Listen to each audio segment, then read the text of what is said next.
Alright, so y'all go ahead and do the factoring and the math knowledge question for today. Pause the video, and then once everyone is finished, you can unpause the video and I'll go over the correct answers. So for the factoring, we're going to do remove, replace, reduce. So when you remove the 25, you'll have x squared minus 40x plus 400. And then when you replace it, you'll have 25x minus 20, and then 25x minus 20. And then both of these will divide by 5, so you'll have 5x minus 4 times 5x minus 4, which if you want, you can write as 5x minus 4 squared. Okay, for the math knowledge question, which of the following is true for the symmetry? So a horizontal line of symmetry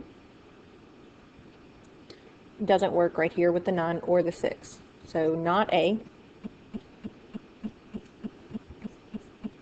It doesn't have a horizontal line, so not B.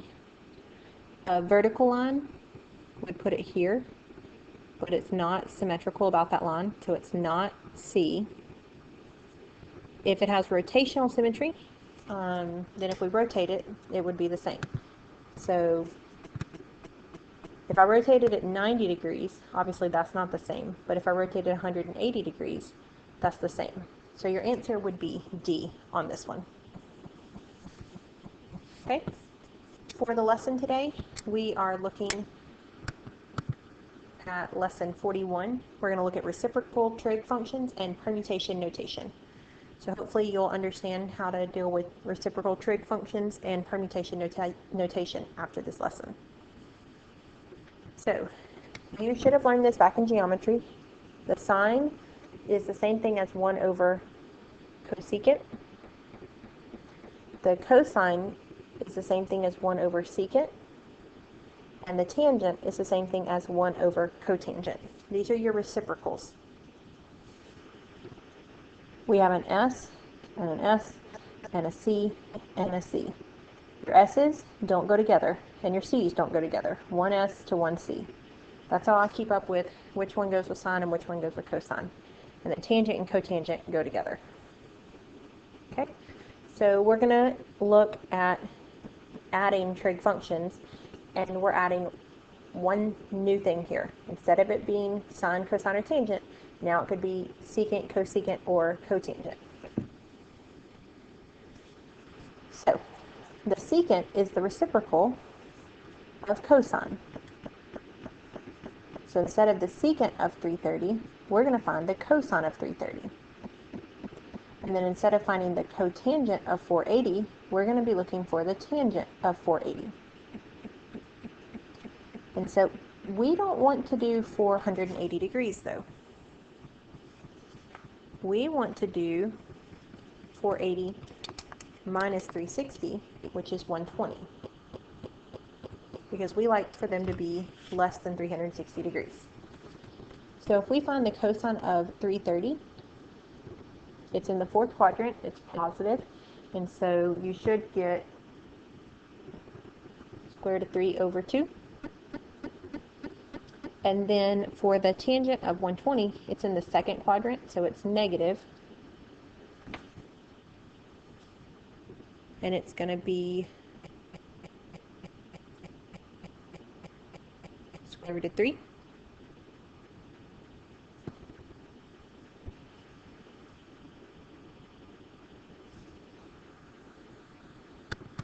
And then from here, we're just going to do the reciprocal. So the reciprocal of this would be 2 over square root of 3. And then I have minus 1 over square root of 3. So these have the same denominator, so I can make it 2 minus 1, 1 over square root of 3. And then if I rationalize that, it'll give me square root of 3 over 3. And so that would be your answer for that one. Okay, so we're basically adding this one step here, and then we're having to deal with reciprocals later on. Looking at another one, this time it's in terms of radians. So we need to first change 3 pi over 4 into radians. So you multiply by 180 over pi to do that. So 3 pi over 4 times 180 over pi. The pi's are going to cancel. and you're going to end up with negative 135. And then for 11 pi over 4,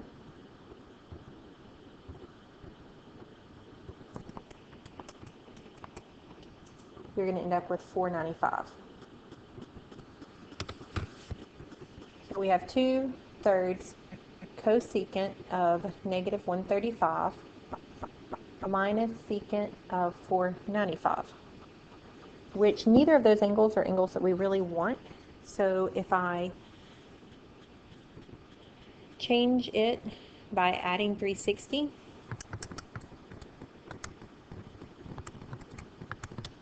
you're going to get 225. And if I subtract 360, I'm going to get 135 for this one. And so now we can deal with the reciprocals. So 2/3 you leave as is. Any number out front, you just leave it as it is. The reciprocal of cosecant is going to be sine. And then the reciprocal of secant is going to be cosine. So you may have learned that it's square root of 2 over 2. That's the same thing as 1 over square root of 2. And so whenever we're dealing with reciprocals here, the sine of 225 is negative square root of 2 over 2, but that's the same thing as negative 1 over square root of 2. And that's going to make it just a little bit easier on the next step. And then the same thing with cosine of 135, that's going to also be negative 1 over square root of 2. The reciprocal of negative 1 over square root of 2 is just negative square root of 2. So both of these become negative square root of 2. And then I can do 2/3, negative 2/3 square root of 2, and then plus square root of 2. So that's 3 over 3. So negative 2 plus 3 is just 1 square root of 2 over 3. So that would be your answer for that one. Okay, we're going to look at another example. We want to evaluate this one. So I want y'all to try this one by yourself, and then I will go over it. So if you change these into degrees, 10 pi over 3 is the same thing as 600, but I don't like 600, so I'm going to make it 240 degrees. And then negative 7 pi over 2 is the same thing as negative 360, which if you add 360 twice, you'll end up with 90 degrees. And so now we make it the reciprocal. So the reciprocal of secant is cosine, and the reciprocal of cosecant is sine. The cosine of 240 is negative 1/2, and the sine of 90 is 1.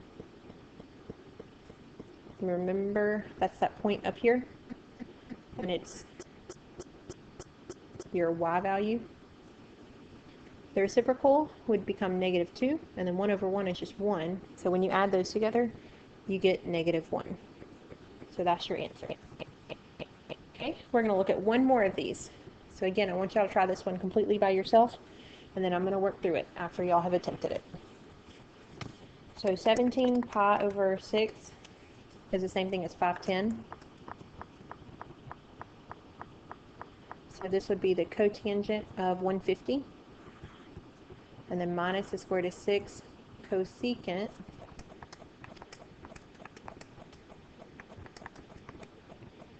of 315.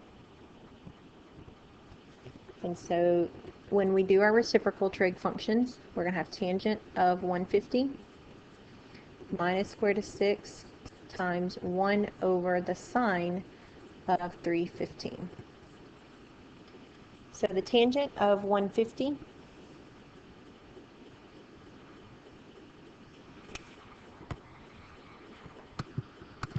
is 1 over square root of 3, and it's negative. and then minus the square root of 6. The sign of 315 is negative 1 over square root of 2.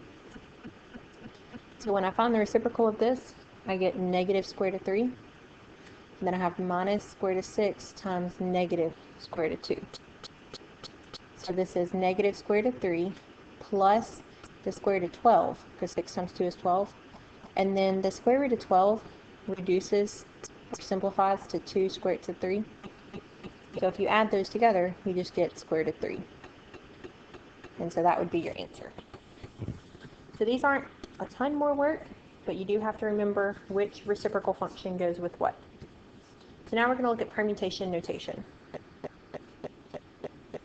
We want to know how many permutations there are of 22 things taken 6 at a time. So we can actually use our calculator to do this. And so I'm going to show you how to do this on your calculator. So if you go to math, you're going to go over to probability, and then we're going to do permutations. That's going to be the NPR.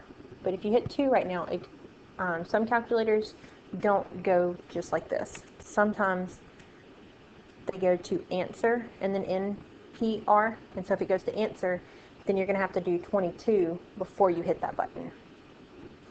But this one doesn't. This one just does 22P and then 6. And that would be your answer there. 53,721,360. So again, if it said answer, then you would do this. You would do 22 and then go to that button. Then it puts the 22 where it needs to go. And then 6. Okay? So this one, you plug in exactly like what it says. 12 and then NPR and 4. And your answer would be 11,880. So what that means, we have 12 items and we are arranging them 4 at a time. And there are almost 12,000 different ways that we can arrange those items. So that's how you can use your calculator to do permutations. If you have a certain number of items and you're just arranging them a certain number at a time. For your homework, you do get to omit number 21, and then make sure that y'all are studying for your next trig quiz. It's going to happen whenever we do lesson 43.